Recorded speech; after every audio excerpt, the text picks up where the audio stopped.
All right, so I'm Sarah Hagen, and I am here to interview Javarius Magee, right?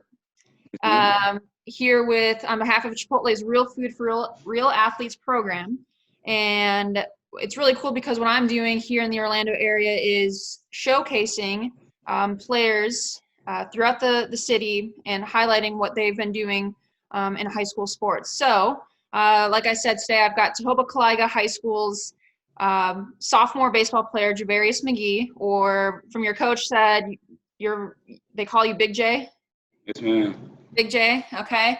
Um, so I'm really excited because earlier this year I was out to your school and fed you guys before a game against a Georgia team, I believe. And obviously now I kind of get to know more about you as a player. So kind of share with everyone how long you've been playing baseball and your position at Toho. I started playing baseball at the age of 3 in Chicago, and my preferred position is third base. As we baseball players call it, it's the hot corner. Basically, is you get a little bit more action at third, on diving plays. Yeah, that's why I really like that position. Okay, so obviously, like when I think back to my career, I've played all sorts of different positions in soccer. Obviously, third base is your preferred position. What other have you ever pitched? Have you ever caught? Kind of take me through that. Yeah, growing up, I pitched a little bit all the way till I came to Florida, which is where they made me a third baseman. Yeah, I usually play first. I play first a couple times, Okay. but I'm usually at third. Okay. And obviously, Toho opened last year, first season for your baseball program. What did that mean to you to be able to be a part of history and opening up a baseball program? It was an honor actually because we as a team we knew we had a high standards to complete, and we got to that standard, and we as a team and as a brotherhood we made it happen, and it's very honor. It was a pretty good experience. Yeah, so obviously you guys kind of set the foundation of what that program is going to be about, right? So Toho Baseball is what you guys made it this past year. Going into your next season, I know it's been cut short. Do you guys feel like you set like a good standard last year to build off of? Yes, going from last year winning our fourth game towards the end of the season and going on to a big start this past season and winning our first three games before all of this happened with coronavirus. We set a high standard for us, and we believe we were able to complete it.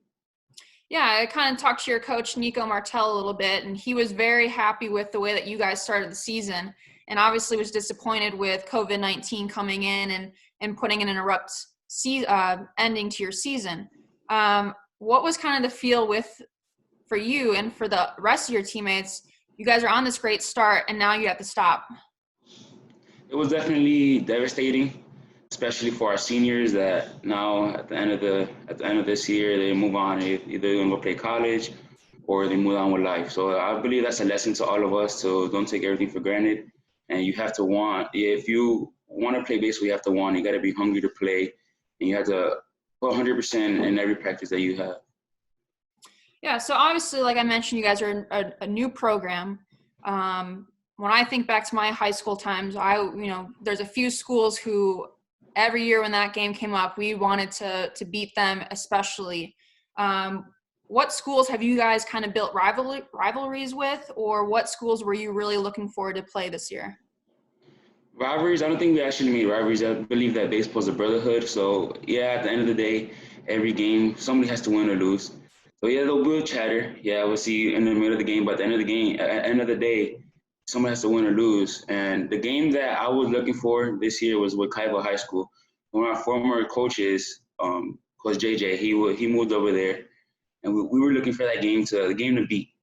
There's no hard feeling, just a game to beat as one of our former coaches are over there. Well, yeah, obviously it's not great knowing that your season's officially came to an end. Luckily for you, you've got two more seasons at Toho. Kind of talk to me about what your aspirations or dreams are as a baseball player. Wherever God really takes me, I would love to play at the major league level, but as in life, there's steps to it. So I would love to play in college and eventually get drafted if possible and make my way up to the major league level. I think that's a really good outlook to have. Obviously, when I was growing up, I always wanted to be a professional soccer player.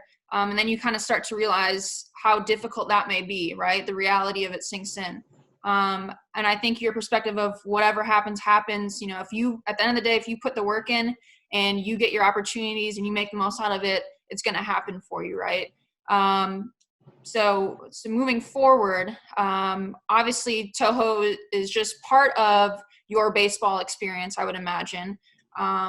Do you do travel ball? What are some things that you do outside of Toho to make sure that you're improving? Actually, in the summer, I train 5 days a week, 5 to 6 days a week. And on the weekends, I usually play travel ball with a local team. I play travel ball, just stay in the mix of things and prepare for high school, the coming up season.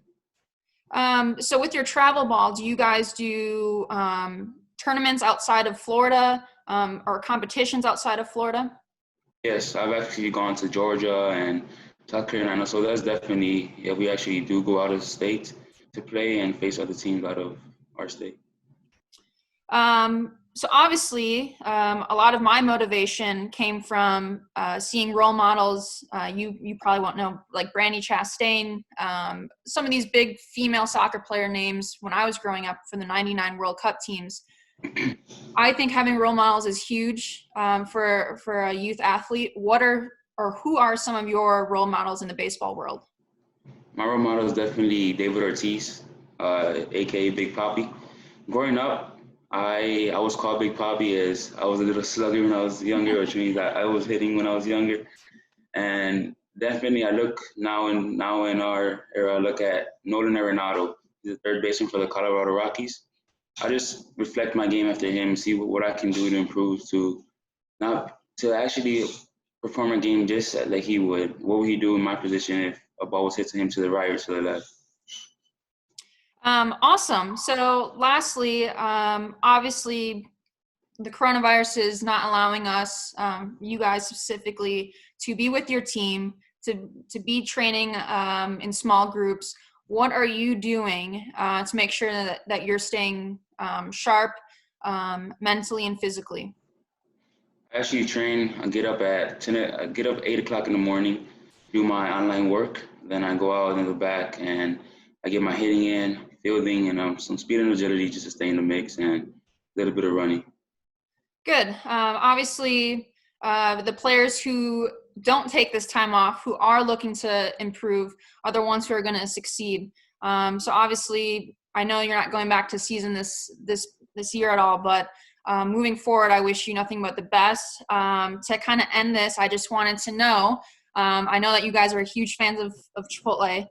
What is your order when you go? Do you get the same thing every time, or do you mix it up?